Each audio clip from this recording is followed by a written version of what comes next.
What's going on, guys? Cody here. I'm giving you an update on IQR and what happened to it. Well, it's done. It is complete. I've had it out on the snow. I did heat cycles on it. I went and burped it around the yard a little bit, and then I finally went out and ripped on it. I mean, after I got the kinks figured out with the jetting, she rips. I'm really happy with it. At first I was a little bit skeptical, and I'm like, why is this thing not running right? I'm like, something's not right. I mean, it ran good, but it just didn't have the power. And my dumb ass, instead of just leaving the jetting alone and starting there, I was like, nope. I went online, I was kind of doing some research, and I'm like, I wonder if there's a better jetting for the sled. And one guy's like, yeah, do this. So I leaned it out. I went from a 420 to a 410 main, and I went from a 50 to a 45 pilot on a number 2 setting on the needle. And it was okay, it ran, but it just didn't seem right. And a lot of people are like, yeah, lean is mean. Well, I don't know, it didn't run that good. And I richened it back up, put the original jetting back in. Now it freaking rips. I mean, it sounds good, it pulls hard, and I'm really happy with it. It's a little rich, which I'm happy that it's rich, because right now here in Minnesota, it's on average like in between 30 and 20 degrees during the day. And it could, on the bottom end, if you let it sit there and idle on the stand, it'll load up a little bit, which I'm fine with, because the weather's going to get colder. We're going to have them really cold -0 negative days. So I want it to be a little bit rich, so that when I go and ride on them days, it's nice and crisp. And I'd rather have a fat sled right now, with it being the fact that it's in break-in mode. Once it's broke in, then yeah, we can change some jetting around. If I know it's going to be warmer one day, I can lean it out a little bit. I'll put the 410 main in it, or I'll drop the needle a couple clips and lean it out that way. But yeah, I'm really happy with the overall build. I really am. It's what I was going for. The all original IQR look, all the original graphics, minus I got the CNAs on it, I got the 12.5 gallon tank, and I got handguards on it. I mean, that is it. Otherwise, the rest of the sled is stock. I mean, outside, the way it looks. I got the Bikeman Performance can, which sounds really good. I've taken some video for you guys. You get to hear it here soon. Let's see, as far as the details of the build, I know I talked about the IntelliJets. I didn't do the IntelliJets this round. We've got DallyJets in here. We're going to mess around with those. And the other fact is the fact that it's going to be really hard to install them. So it might be a summer project, install the IntelliJets.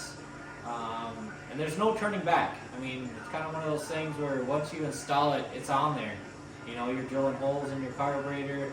Yeah, you could go back and fill it with JB Weld or whatever, fill the hole if you wanted to, but I want to do it right. I want to take my time, so I just put the torque wings in the carbs, put the, jetting where it is now, and it's running good. It's running really good. So, also, oil injection. I'm really, really happy with the oil injection. I'm glad I went with it.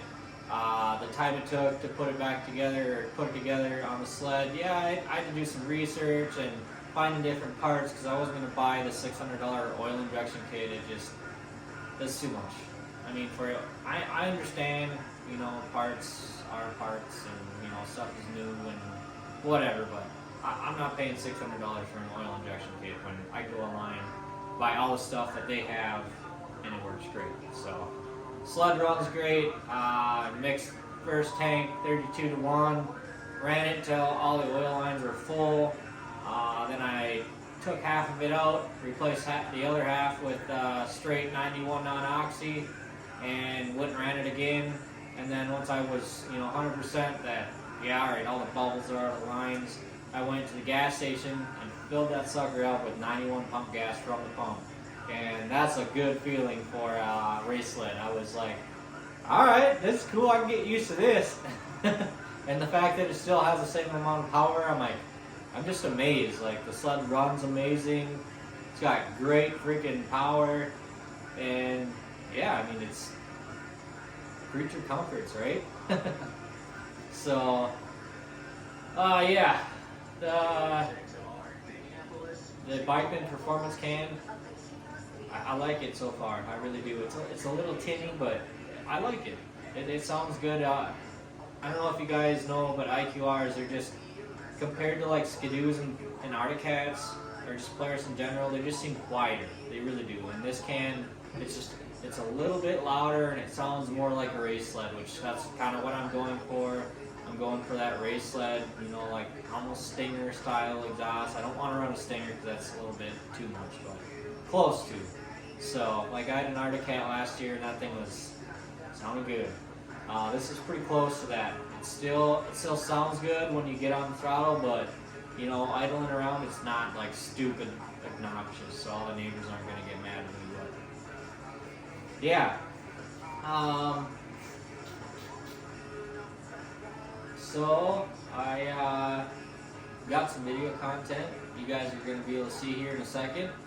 I went out and ripped it. We got some snow up here in Minnesota, and just, you know, we got like 6 inches of snow, and then we had some big ass snow piles, so I took advantage of that. There's a couple drifts you'll see in the video, and then I did some wide open pulls so you guys can hear that can. But I can't wait. I really can't. I wish Minnesota get hit with like 6 feet of snow right now, or 4 feet of snow, because I would just be in heaven. I really would. I'd be out there like a little kid just ripping down the road in the ditches, and I mean, I love nothing more than to just bomb off a fresh powder driveway or a road gap or whatever. I mean, that's what I live for when it comes to snowmobiling. That stuff is fun. So, you guys, oh, and I got them torque wings in there, right? I want to see if they make any difference. So if anybody lives around Rush City, Minnesota that watches my content that has a 600R or an IQR 600 that wants to line up and race, I want to do some testing, tuning, but I want to line up next to somebody and race and see how my sled compares to theirs. You know, see if that bottom end torque wing is really kicking in, if it works better. You know, throttle response is supposed to be better, so yeah, I'd like to see if there's some performance out of it, because if there's not, I mean, I don't know, we'll see. So hit me up, you know, you can find me on Facebook, Cody Gray, live in Rush City. I'm not too hard to find, and you can just drop her down in the comments if you want to. So yeah, but I guess send you off and show you a little bit of what I put together. So, and stay tuned, because I will be doing a walk around video and a cold start for you guys, and give you kind of some details of the build and show you what it turned out to be. I mean, it's nothing spectacular, you know, it's just an IQR, but I put a lot of time and love into this thing. I mean, it's nice. It's like a brand new IQR, so hope you guys enjoy the video. You know, don't forget to like, subscribe, hit that bell notification, give me that thumbs up. I'd really appreciate it. So, alright guys, have a good one, and enjoy some content.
Hell yeah!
Fail.